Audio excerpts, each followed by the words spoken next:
esporte das longas batalhas.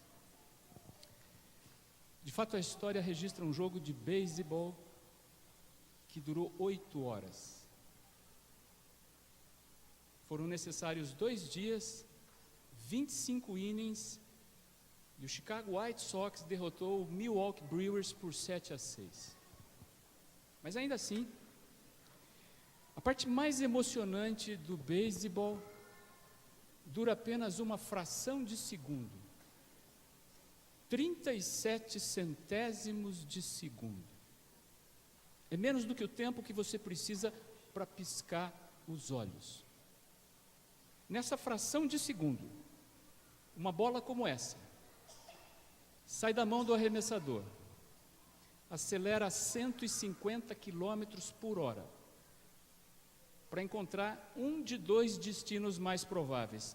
O primeiro é a luva do jogador de defesa. O segundo destino é o taco do rebatedor.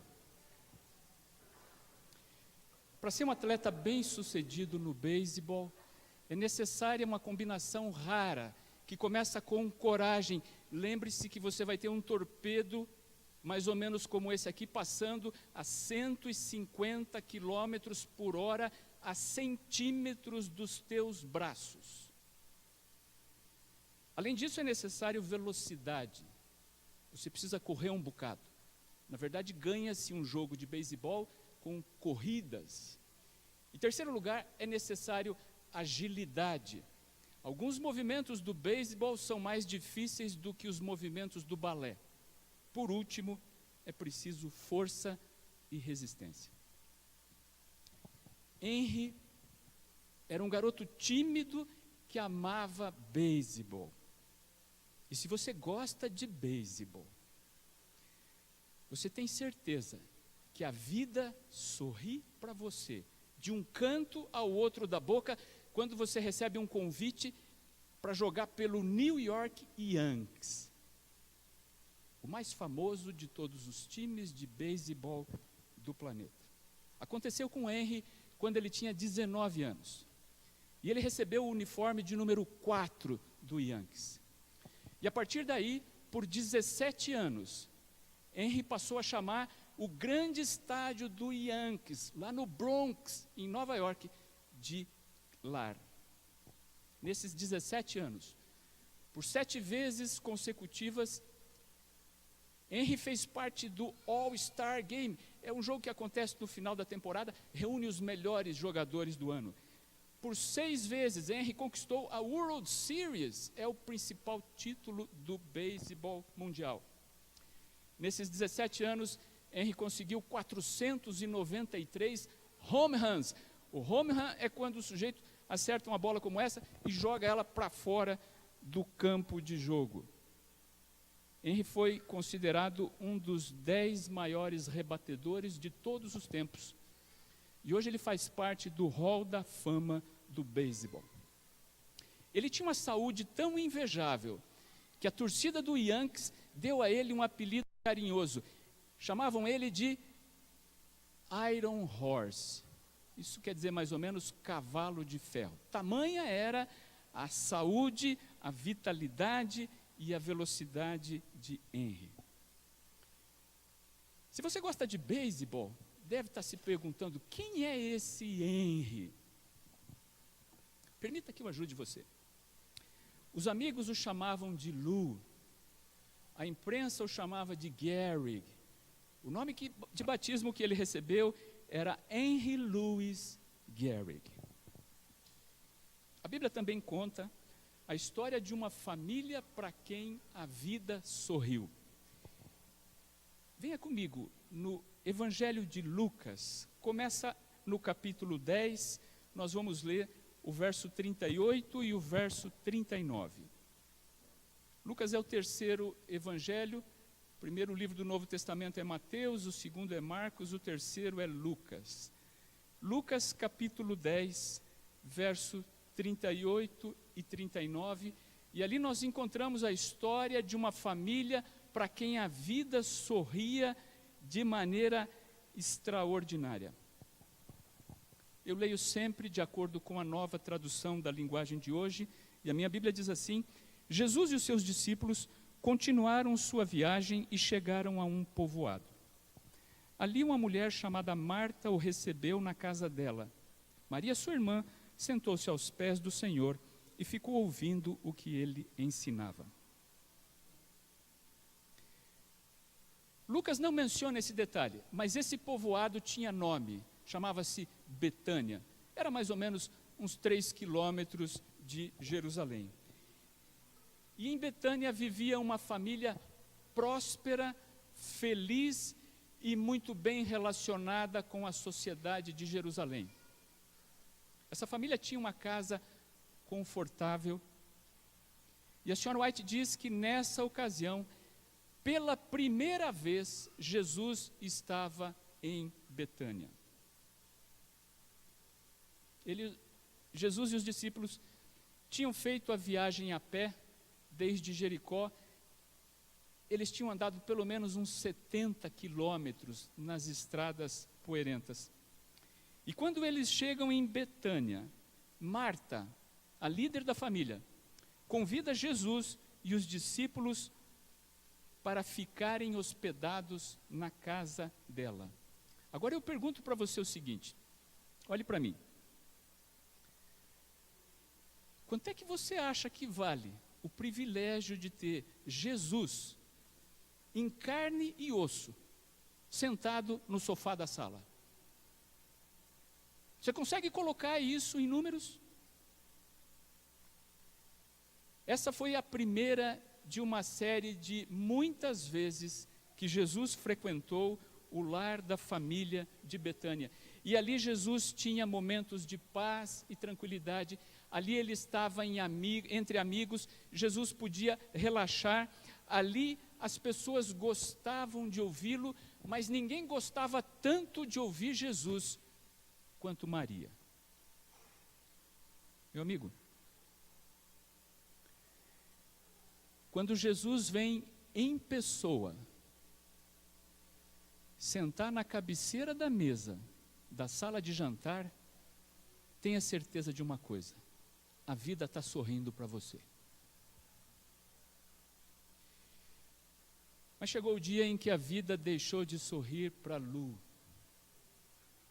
Em 2 de maio de 1939, Lou Gehrig não estava entre os jogadores do New York Yankees que iriam enfrentar o Detroit Tigers. E o locutor do estádio fez uma observação que assustou os torcedores. Quando ele passou a escalação de cada um dos jogadores do Yankees que iriam começar a partida, ele terminou dizendo: senhoras e senhores, pela primeira vez em 14 anos, Lou Gehrig não vai jogar. Deixa eu repetir para você. A última vez que o New York Yankees tinha começado uma partida de beisebol sem o uniforme número 4 de Lou Gehrig tinha acontecido há 14 anos atrás. Muitos dos que estavam assistindo aquele jogo não tinham nem nascido. Nesses 14 anos, o New York Yankees disputou 2.130 jogos de beisebol e Lou Gehrig tinha participado de cada um deles. Mas em 3 de maio de 1939, Lou Gehrig não iria jogar. A pergunta era: o que é que aconteceu? Começou um ano antes. Em casa, a esposa Eleanor, uma jovem bonita e elegante, que tinha vindo de Chicago para se casar com o garoto tímido do Bronx, a esposa de Lou notou que, inexplicavelmente, alguns objetos de uso domésticos começaram a cair das mãos de Lou. Em 1939, as estatísticas, o beisebol é pura estatística. Eles têm estatísticas para tudo. Quantas rebatidas você acertou, quantas você errou.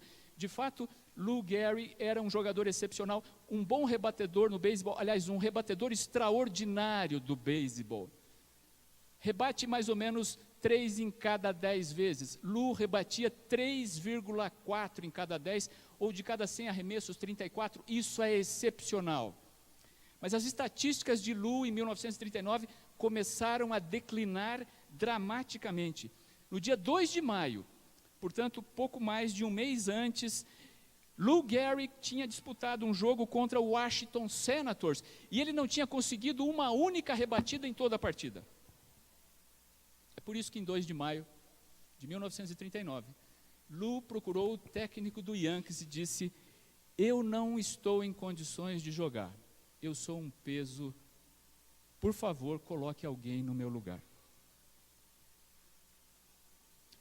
Um mês depois, levaram Lou Gehrig até uma clínica no Minnesota. E lá, depois de uma série de exames, ele foi diagnosticado com esclerose lateral amiotrófica. Isso também é conhecido como a doença do neurônio motor. A esclerose lateral amiotrófica é uma invenção do diabo, que destrói os neurônios que controlam o movimento dos músculos. Todos os músculos. Lou Gehrig tinha 36 anos de idade. De volta a Betânia, a Bíblia também fala do dia em que a vida deixou de sorrir para aquela família. E agora nós precisamos do Evangelho de João. Você está em Lucas, é apenas um livro mais à frente. Evangelho de João, a história é retomada a partir do capítulo 11. Livro de João, capítulo 11, eu começo lendo no verso 1.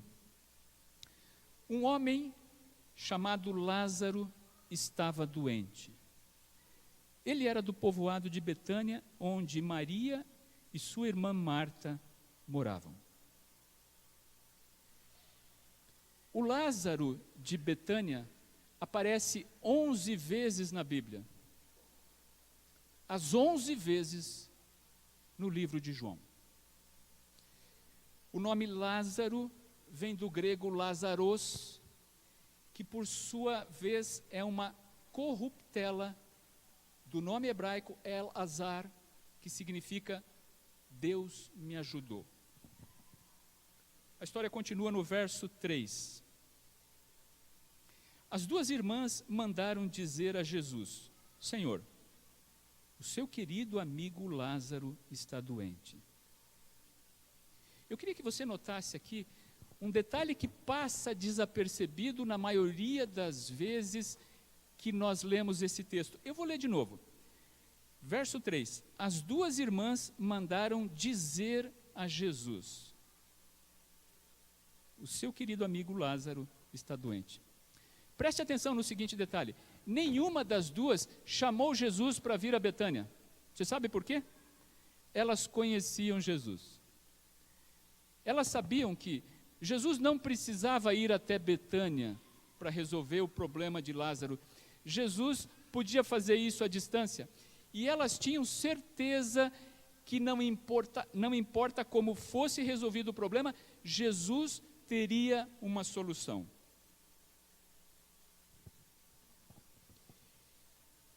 Verso 5. Jesus amava muito Marta e a sua irmã e também Lázaro. Porém, quando Jesus soube que Lázaro estava doente, ainda ficou 2 dias onde estava. A reação de Jesus ao recado que recebeu das irmãs de Betânia foi uma reação de surpresa para os discípulos. Quando Jesus recebeu o recado de Betânia, os discípulos já começaram a arrumar a bagagem, porque eles tinham certeza que eles iriam para Betânia. E Jesus aparentemente não demonstrou muito interesse com a notícia e continuou onde estava. Isso foi uma surpresa e uma decepção para os discípulos.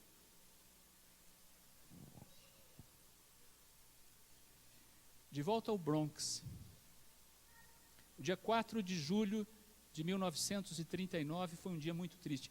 4 de julho é o feriado da independência dos Estados Unidos, equivale ao nosso 7 de setembro.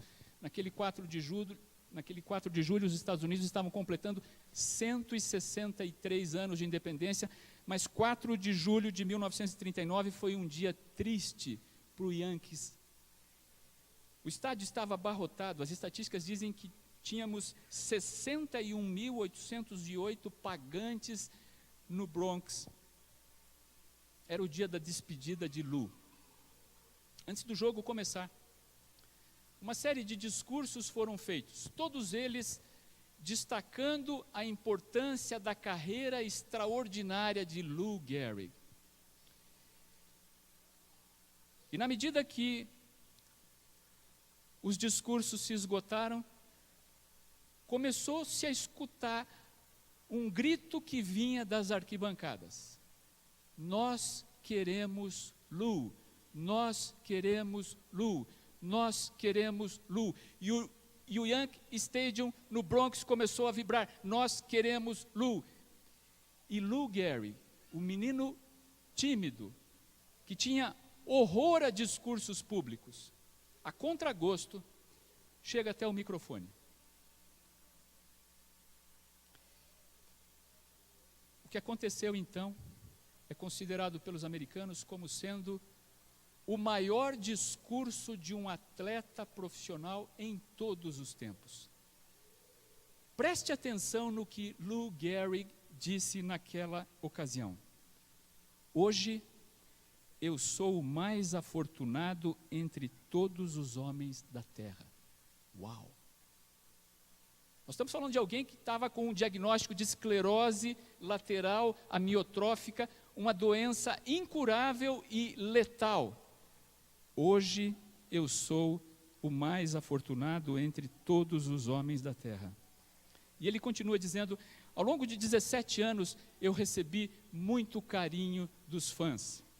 De fato, o carinho por Lou era tamanho que o principal rival do Yankees, o time de beisebol da cidade de Nova York, o time de beisebol adversário do Yankees, prestou uma homenagem tocante para Lou. E ele continua dizendo, foi um privilégio jogar ao lado desses cavalheiros.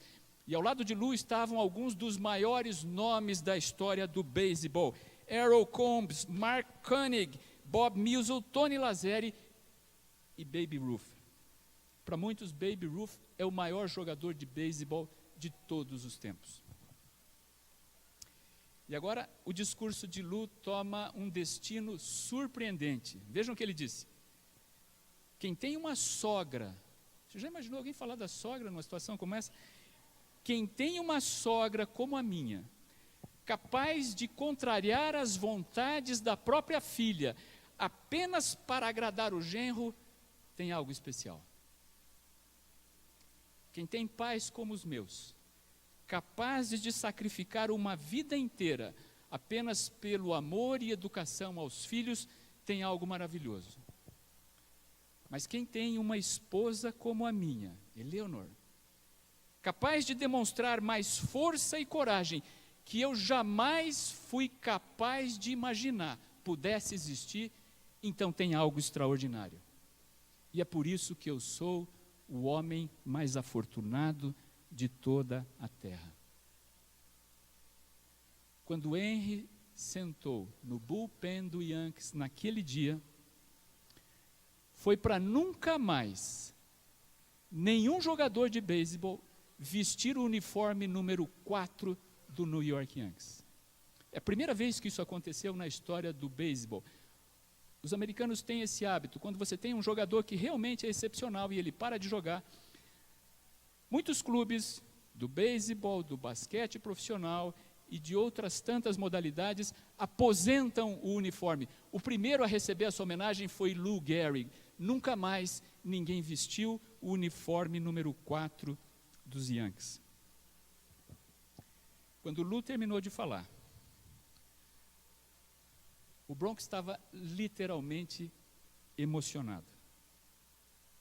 Até mesmo os jornalistas, calejados, acostumados a enfrentar as diferentes situações da vida, lutavam para esconder lágrimas. Anos mais tarde, quando o New York Times escreveu um artigo contando os acontecimentos daquele dia, o articulista escolheu o seguinte título: O dia em que o Yankee Stadium chorou. 6 meses depois, Lou Gehrig tinha dificuldade para segurar uma caneta. 1 ano depois, Lou Gehrig não conseguia se sentar numa cama. 2 anos depois, Lou Gehrig estava morto. Ele não tinha completado 38 anos de vida. Volte comigo a Betânia, João 11, capítulo 11, verso 11. Jesus disse isso e depois continuou: O nosso amigo Lázaro está dormindo, mas eu vou acordá-lo. Senhor, se ele está dormindo, isso quer dizer que vai ficar bem, disseram eles. Mas o que Jesus queria dizer é que Lázaro estava morto. Porém, eles pensavam que estivesse falando do sono natural. Então Jesus disse claramente: Lázaro morreu.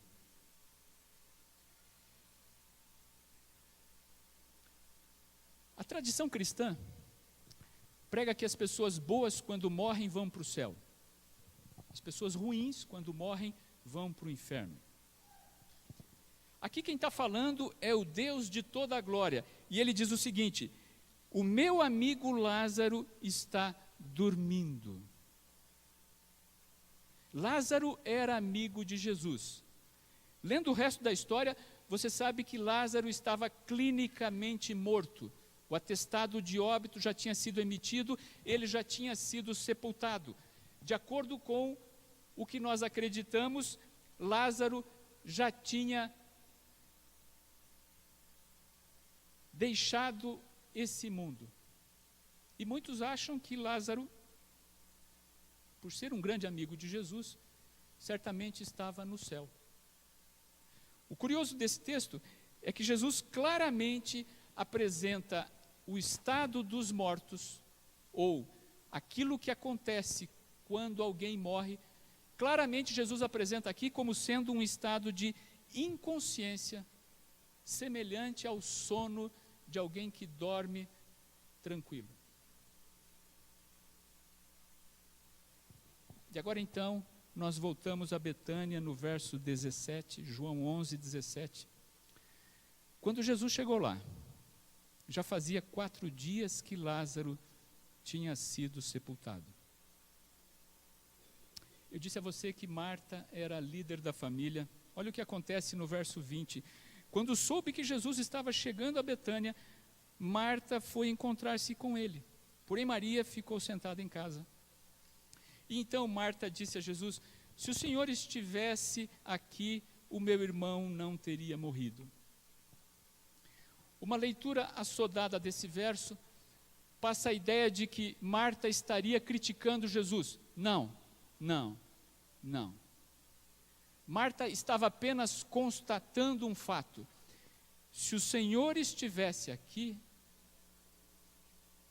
meu irmão não teria morrido. E esse era o fato. Lázaro morreu porque Jesus não estava ali. Se Jesus estivesse ali, Lázaro não teria morrido. Não havia crítica da parte de Marta. E agora então, Jesus faz uma promessa especial para Marta. E ele diz assim no verso 23, o seu irmão vai ressuscitar, disse Jesus. A réplica de Marta vem no verso seguinte, verso 24, e Marta respondeu: eu sei que ele vai ressuscitar no último dia. E agora vem um daqueles pedaços da Bíblia que devia estar sublinhado na tua Bíblia, e você devia manter isso sempre na memória. Verso 25 e o verso 26, lembre-se que foi Marta quem ouviu dos lábios de Jesus essa promessa extraordinária. João 11, 25 e 26, então Jesus afirmou: eu sou a ressurreição e a vida. Quem crê em mim, ainda que morra, viverá. E quem vive e crê em mim, nunca morrerá. E aí então Jesus olha nos olhos de Marta e pergunta para ela o seguinte: você acredita nisso?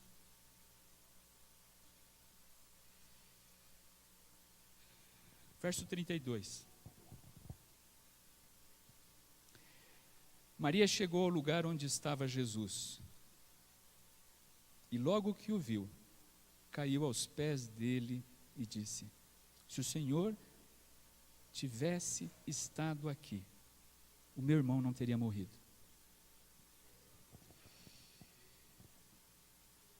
Se tem uma personagem extraordinária na Bíblia, é Maria. E eu não me refiro aqui à mais extraordinária de todas as Marias, a Maria, mãe de Jesus. Não, eu me refiro aqui a Maria de Betânia.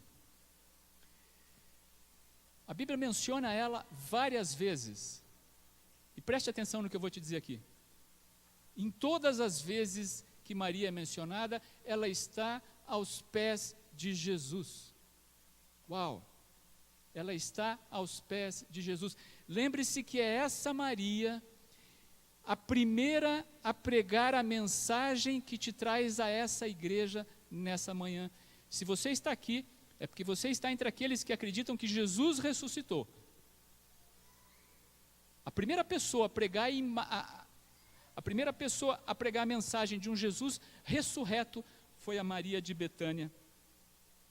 E agora ela diz: se o Senhor tivesse estado aqui, o meu irmão não teria morrido. O que acontece a partir do verso 33 é a parte mais dramática da história. Jesus viu Maria chorando. E viu as pessoas que estavam com ela chorando também. Então, Jesus ficou muito comovido e aflito e perguntou: onde foi que vocês o sepultaram? Venha ver, Senhor, responderam eles. E Deus chorou.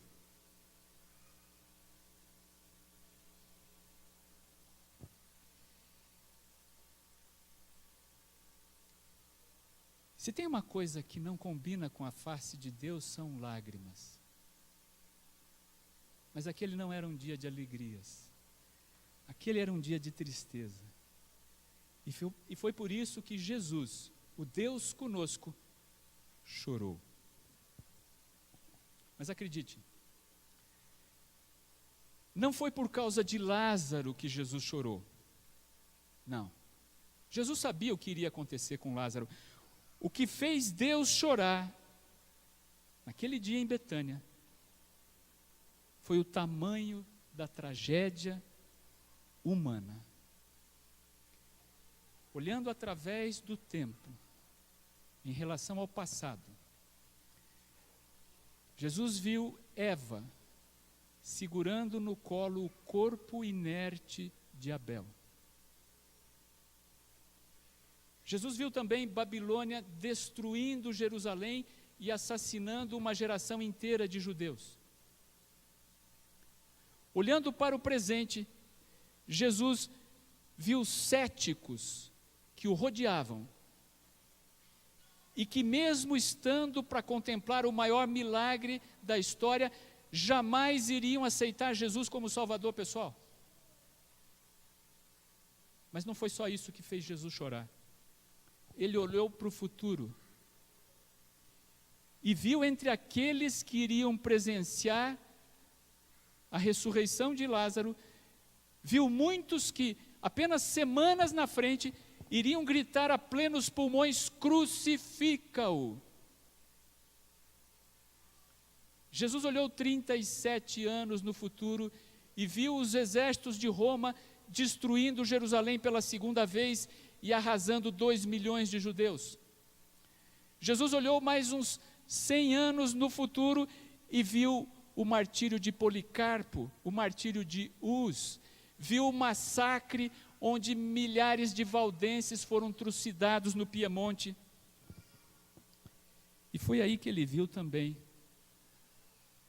o dia em que a vida deixou de sorrir para Dona Márcia.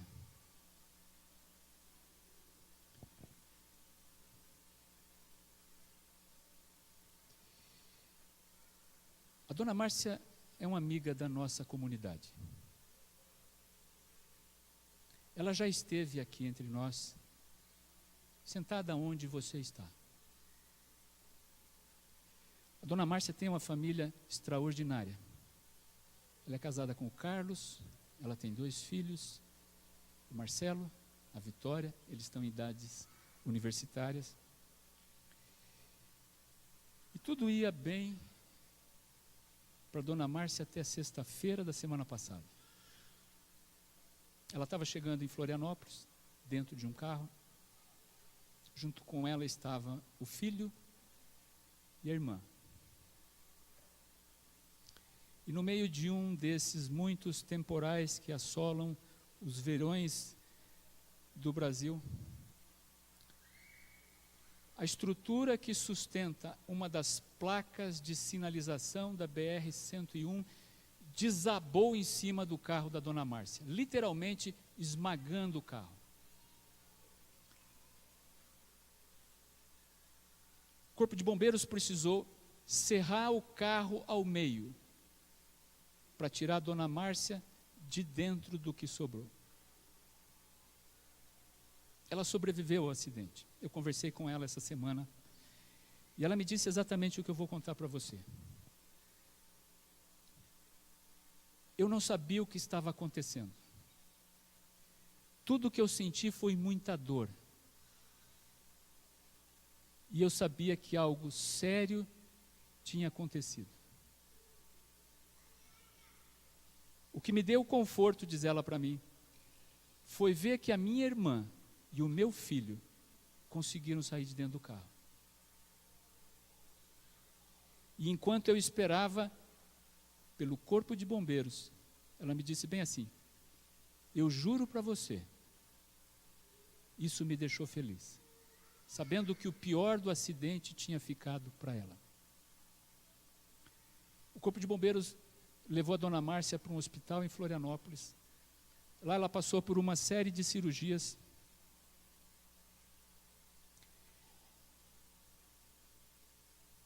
E desafortunadamente, o médico que cuida do caso dela chegou para ela e disse: dona Márcia, a senhora está bem, não corre risco de vida.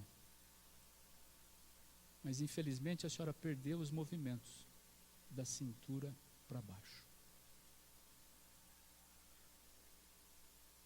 Você consegue avaliar o tamanho da tristeza que você sentiria se isso tivesse acontecido com você?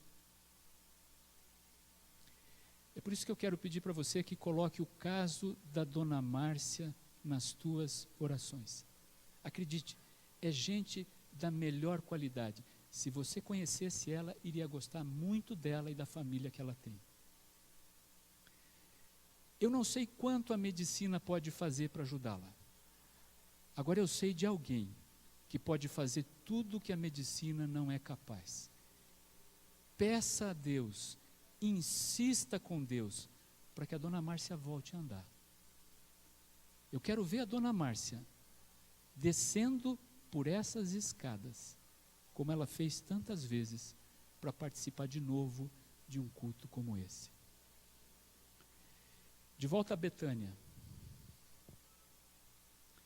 foi olhando bem de perto, em cada gemido de uma dor insuportável, cada noite mal dormida, com aquela angústia que nunca acaba, e sabendo de todas as consequências do pecado, no passado, no presente e no futuro. Foi isso que fez Deus chorar. A história retoma no verso 38. Jesus ficou outra vez comovido. E ele foi até o túmulo, que era uma gruta com pedra colocada na entrada, e ordenou: tirem a pedra.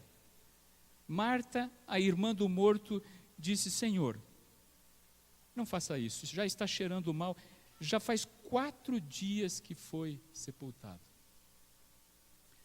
Você veja que, mesmo tendo Deus conosco, às vezes temos a dificuldade de acreditar no que Deus é capaz. E agora então Jesus diz a Marta, verso 40, eu não lhe disse que se você crer, você verá a revelação do poder glorioso de Deus? E agora já não era mais tempo de lágrimas. Agora era tempo de uma ordem executiva. E acredite, Deus é ótimo com ordens executivas. Verso 43, depois de dizer isso, gritou: Lázaro, venha para fora. E o morto saiu. E os seus pés e as suas mãos estavam enfaixados com tiras de pano, e o seu rosto estava enrolado com um pano. E então Jesus disse: desenrolem as faixas e deixem que ele vá. Uau! Ali estava alguém que era mais afortunado do que Lou Gehrig. Você consegue imaginar o tamanho da emoção que foi o abraço de Lázaro em Jesus? Foi em benefício de Lázaro, o grande amigo de Betânia, que Jesus fez o maior dos milagres do seu ministério. De volta ao Bronx. Durante 43 anos, uma senhora bonita e elegante frequentou as tribunas do New York Yankees. Era Eleanor Gehrig, a viúva de Lou. Ela decidiu nunca mais se casar. Ela ficou viúva com 37 anos, ela não tinha filhos, ela tinha dinheiro, ela tinha um bom relacionamento com a sociedade, ela tinha todas as razões, mas ela escolheu não se casar. No fim da vida, quando perguntada por quê, olha a resposta que ela deu. E veja se você já ouviu isso da pessoa que senta ao seu lado. E agora eu abro aspas para Eleanor Gehrig. Ela disse assim: eu não trocaria 2 minutos da minha vida com Lou por 40 anos de vida com outro homem qualquer. Fecha aspas. Uau! Uau! Uau! Eu vou trazer algum número aqui para você entender a magnitude dessa declaração extraordinária de amor. Em 40 anos nós temos 20 milhões de minutos. Você está entendendo? 1 minuto com Lou Gehrig, para Eleanor Gehrig, era melhor do que 10 milhões de minutos com outro homem qualquer. Mas a Bíblia tem uma declaração de amor que ainda é mais poderosa do que essa. E para isso nós precisamos de João 3,16. É capaz que você saiba de cor. E se você souber, venha comigo.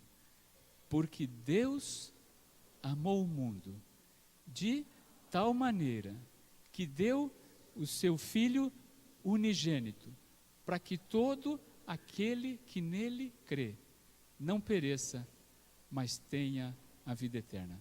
Não existe declaração de amor mais abrangente do que essa.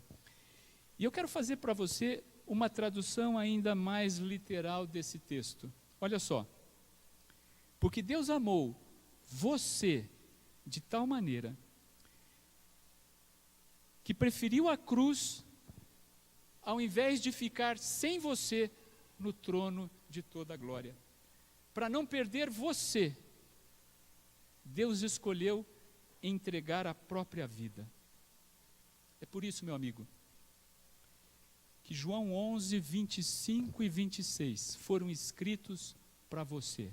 E eu volto lá. E agora não é mais Jesus falando para Marta, é Jesus falando para você.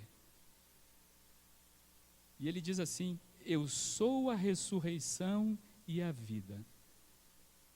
Quem crê em mim, ainda que morra, viverá. E quem vive e crê em mim, nunca morrerá.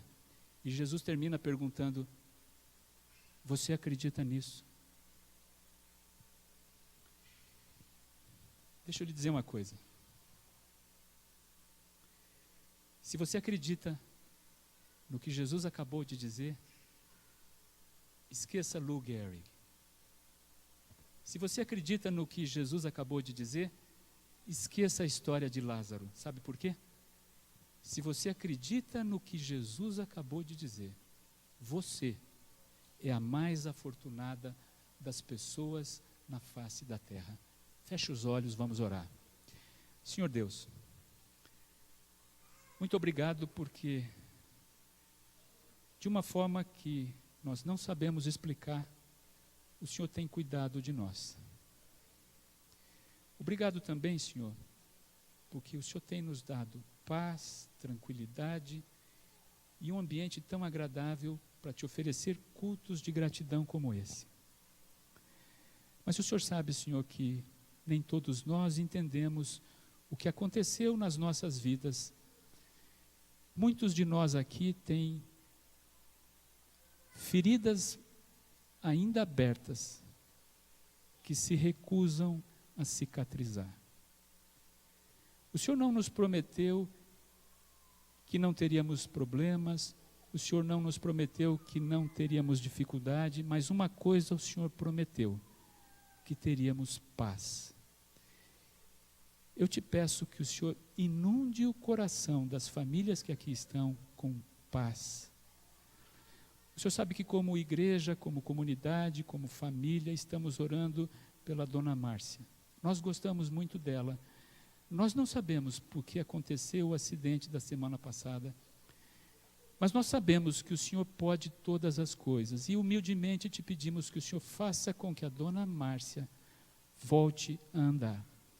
Que a tua misericórdia permita que ela venha a essa igreja caminhando para te louvar dentro de um futuro muito curto. Pedimos também que o Senhor continue abençoando as famílias aqui representadas. Nós temos pessoas que estão começando a vida, pessoas que têm sonhos, temos pessoas aqui que já passaram da metade da vida e têm dificuldades, temos pessoas que estão chegando no fim da vida e têm medo de não estar nesse mundo para ver o Senhor voltar, se o Senhor não voltar logo. Portanto, Senhor, volta logo para nos buscar. E até que esse dia chegue, que o Senhor nos guarde do mal. Por Jesus. Amém.